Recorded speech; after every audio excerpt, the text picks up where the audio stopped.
You're listening to Inside the Notes. I'm your host, Erica Block. Here we have the opportunity to listen to the stories that connect our musical family tree.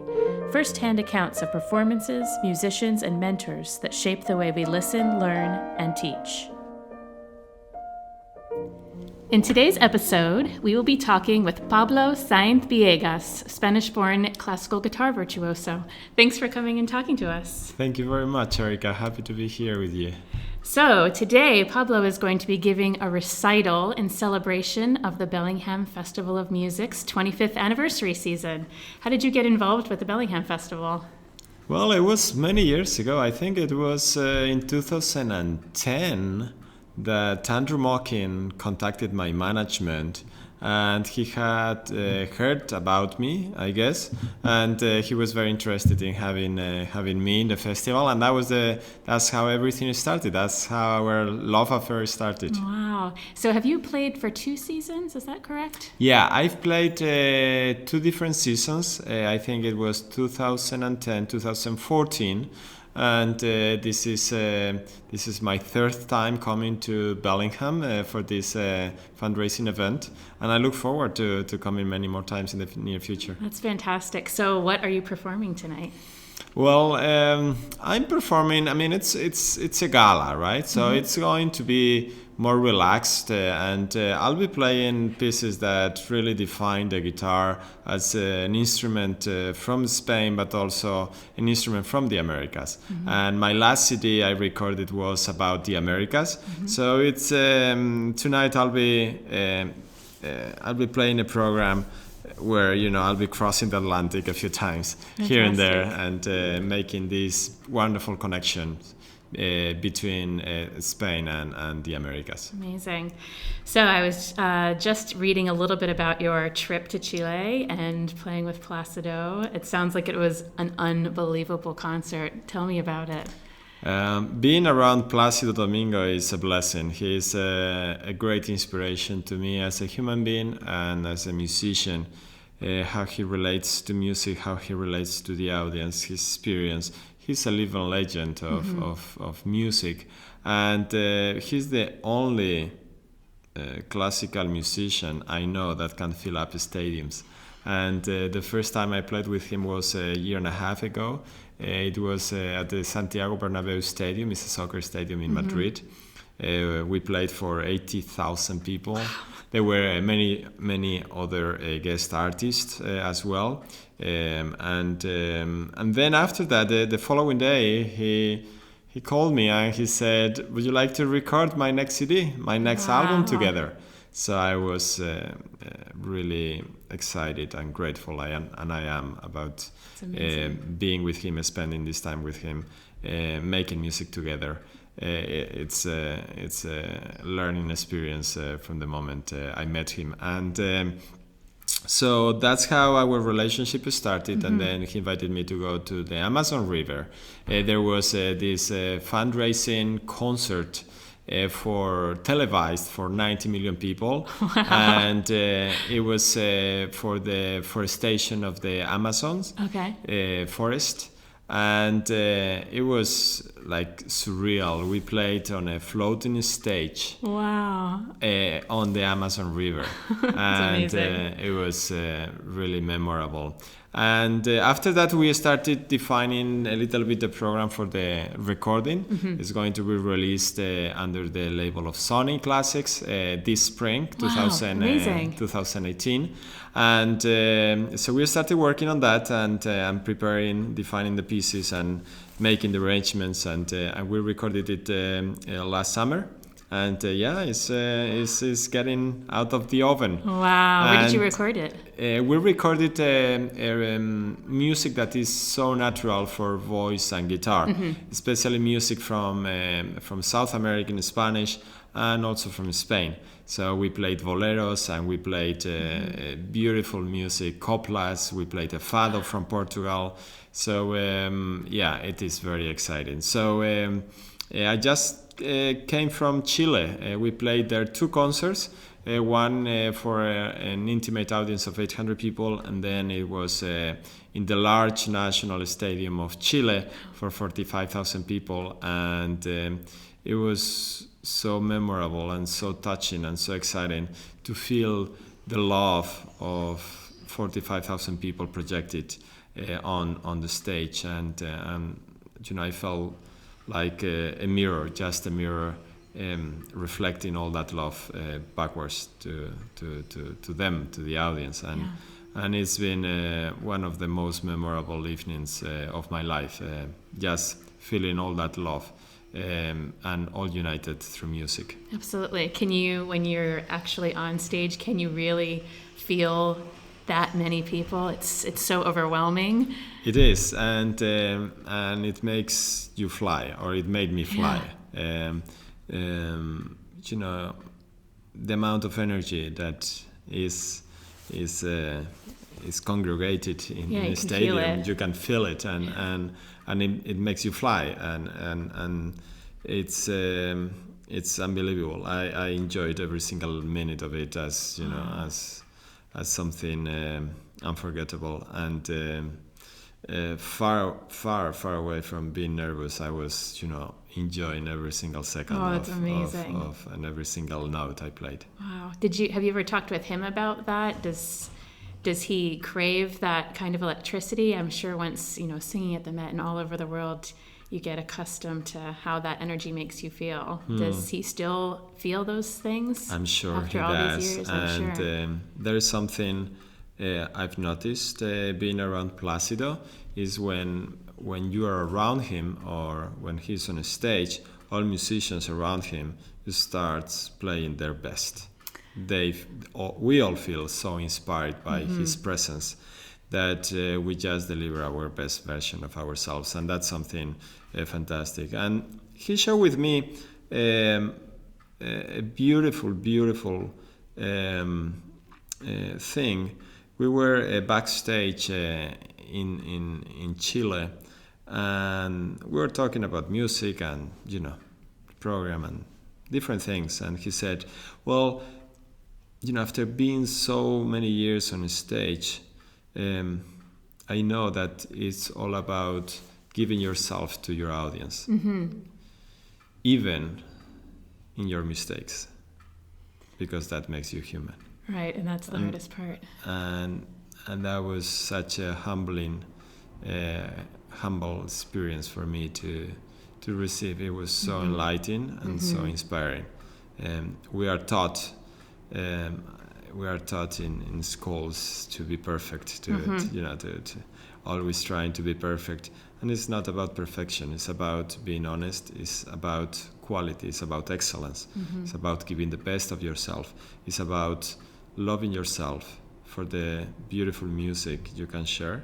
It's about forgiving yourself for the mistakes that you make, because we are all human beings, and forgiving yourself, loving yourself, and that's the space where also an audience connects with you, because they are also humans. Right, and they can feel that your guard is down and that you're there with them. Exactly. I feel like so often when you go on stage, you feel like they're ready to criticize you instead of... On the contrary. Yeah, exactly. There to be with you. Exactly. They chose to be there with you.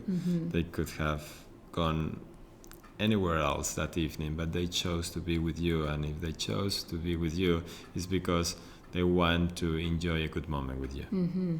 That's an amazing thing to remember, right? As you're preparing, absolutely. So one of the favorite aspects for me of the musical community is the storytelling. Do you have a story that was told to you by a teacher or a mentor that you have always thought of, or something that connected you to music in a different way? So many. I mean, I think there are so many. That's part of evolving as a human being and as a musician, of course, as well. It comes to me one story. I was probably 13, 14 years old doing chamber music and my professor told me, Pablo, the first thing to remember, if you want to be an artist, feel like an artist. Declare yourself an artist. And I think that was wonderful. To me, it was like, wow, yeah, well, yeah, I'm an artist. Okay. And, and sometimes we are shy to share or to declare what we are as human beings. What's the purpose of our life here, doing what we do, and defining your purpose and saying it loud to yourself or to others. It doesn't matter. Yeah. It was a very enlightening moment to me, awakening moment. Yeah, absolutely. Absolutely. Because you feel like you have to earn the role of artist by the practice and the time, and you don't get to be an artist until you've experienced, but you have to just pick it and do Exactly. You choose it. Yeah. And we all are creators in one way or the other. We all are creators of our lives. And if we are artists and we are playing with music, we play music, we create music. Just one simple note can be so magical, is magical, and can be very magical if we believe it's magical. One simple chord can create such a profound impression in any human being, if that's our intention, that makes us already an artist. So you can be an artist from the beginning of learning an instrument. That's very inspiring. And it's so true. Every recording or performance that one has been to that they leave riveted from, it's the silence and the space and the time and the chords and the color that you're on the edge of your seat, and the patience that the performer has to just let everything meld, and everyone is collectively holding their breath. Exactly. And that's what you leave going, oh, that was amazing. Yeah, we can all feel the magic of that silence, and that's mystical, and that can only be created is the relationship between silence and sound, and that relationship where both of them need to exist to give entity to each other.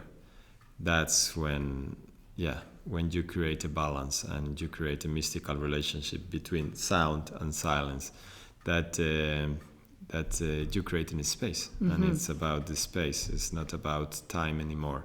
It's about the space where you invite people to participate. And then a musical piece becomes a space. It's not time. Right. And that's wonderful. Right, and you can feel it. Yeah, and you can feel it, exactly. Amazing. So in my instrument family, the clarinet, there are very specifically defined family trees. We all come from a couple specific teachers, and the lineages it's a fairly young instrument, so the lineages are very strong. Is it that way in classical guitar? Can you see your family tree, and what line do you come from? Well, I think in classical guitar now, I think it's even younger than your instrument in that sense. And little by little is being defined like different ways to approach the instrument. But until now, it's been a wild forest. Like every teacher had his own approach. And then, the students of that teacher would follow that path. And for me, music is like a big pyramid where the foundation and the base is technique. And for me, technique is the perception of the pure movement. It's about perception of your body. It's about perception of what do you need to maximize your move in terms of getting the musical results you are aiming. So for me, that's very objective. It's pure physics. It's pure perception. If you want to create this sound, it's very analytical and very rational. So for me, there is like a main entry to playing the guitar, and I think in any instrument.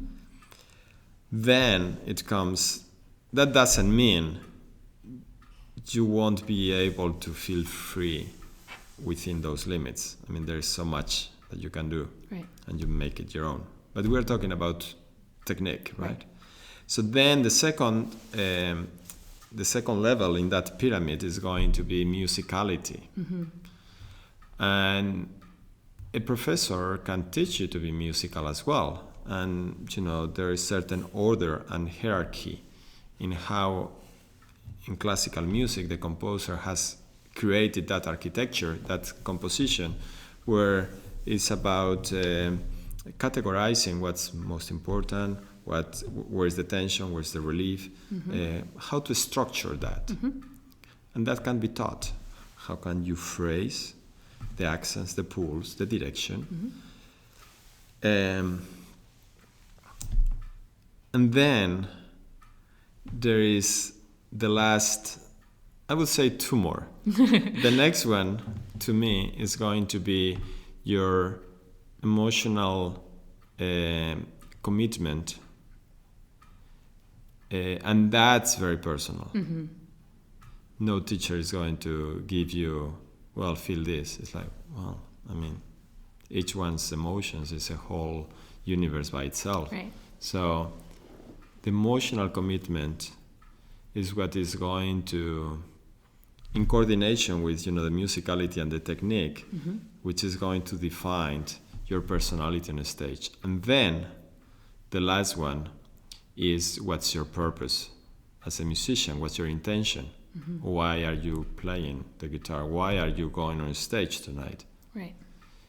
And that's, we are not talking about technique, musicality, the piece, the music is so deep into you. It comes from what you are as a human being, and that's your message and your voice. So when you put a line and you align all these 4 different levels, you construct a beautiful pyramid, very solid. And you have so much freedom to be yourself, right? Being loyal still to the music, to your instrument, and the technique, the musicality, all that. Absolutely. So in that, and back into the technical aspects of it, tell me about your instrument. For us, we've kind of moved into new and innovating, and getting our instruments don't last very long. So we're looking for new ways to improve them and to make it easier and to change the color. But do you fit into the string category where older is better? And no, actually not. And there is a physical reason, an explanation for that, because the violin, all the string instruments, violin, violas, cello, bass, are built in a way where the tension of the strings are attached to the side of the body of the instrument. So the body of the instrument is not suffering, especially the soundboard, is not suffering the tension of those strings, which, can be up to 20 pounds or even more, depending on the instrument. So that makes a violin that was good, 300 years ago, is still good now, because the body, the wood, hasn't suffered the pressure and the tension of the strings in its structure. It's very much contrasted. However, on the guitar, we have around 40 pounds, and those 40 pounds are attached to the bridge, which is glued to the soundboard of the guitar. Through years, that tension is going to pull that soundboard, and it depends on the guitar, it depends on how it was built, but the guitar can last 40, 50, 60 years, sometimes more, sometimes less. The instrument will be there, but the soundboard will be out of balance and it won't sound good anymore, or it will sound at its best. So that's why a guitar usually doesn't last, hundreds of years. Right. Because even Stradivarius built some guitars. Really? I But didn't know that. yeah. Wow. But they are Fascinating. museums pieces right now. Interesting. But you can get at least a couple decades out of it if you love it. Definitely. Yeah, Okay. if you take care of the instrument, if it was built in the right way, Interesting. it can last, a couple of decades. What kind of woods do you use? What kind of? Wood. There are basically there are two kinds of woods that are the most popular ones. One is pine, and the other one is cedar. Really? The pine is very yellowish. The cedar is very reddish. So the pine usually gives a very more transparent harmonies. It's more pointed. Yeah, pointed. Pointed, yeah. And the cedar is more, I would say, more feminine. It has more harmonics. It expands in all the directions. Right. It's not so sharp. Right. And yeah. Do you use them for different pieces, or do you have a preference? I feel more identified with cedar. That's where I feel at home. That's what resonates with me. Yeah. Interesting. Ours is similar. We have a couple woods to choose from, and the differences are very similar to those two. Interesting.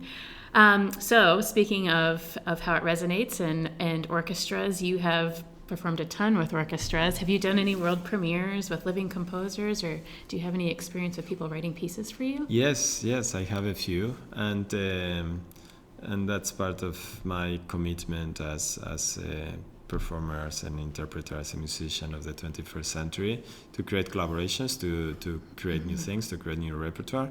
And I've had a few commissions. I commissioned a few pieces to composers from guitar concerti.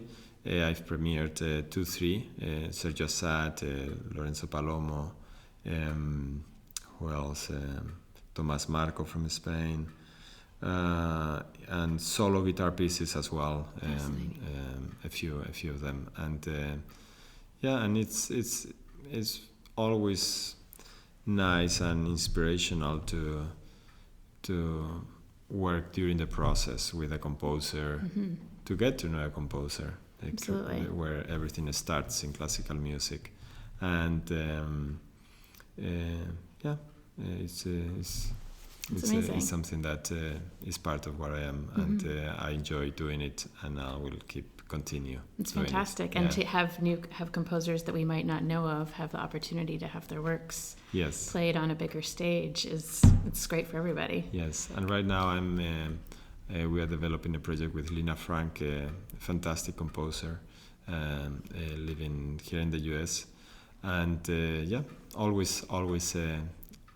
That's fantastic. Looking for more.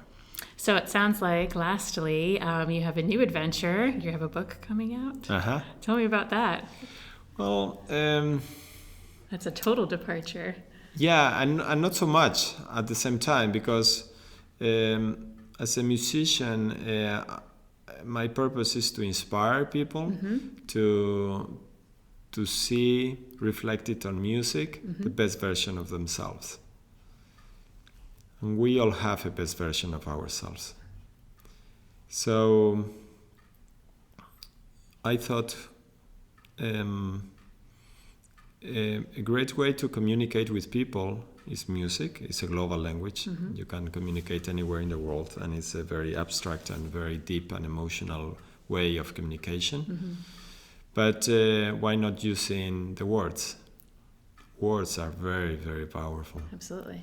And they deliver our messages, and I decided to write this book collecting and all the different moments and inspirations I had meeting wonderful people around the world, and I'm bringing different values, inspiring values out of all these encounters. And that's what I'm putting together. It's fantastic. Different stories of my life based on values, no?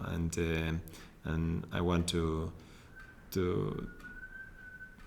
enlighten people or inspire people when they read this in the end good values that make us good human beings. That's fantastic. Thank you so much for sitting here today and chatting with us. I feel very enlightened, and I'll think about concerts differently. Thank you so much. It's been a great pleasure also with you and all the listeners. And this year we are celebrating the 25th anniversary of the Bellingham Festival of Music, and it's been a wonderful journey together. And you have my full support for the festival and the community. Fabulous, and hopefully many more times to see you. Definitely looking forward. Thank you very much. Thank you. Bye-bye. Thanks for listening to Inside the Notes. I'm your host, Erica Block. Be sure to check the Inside the Notes Facebook page for details on our next guest.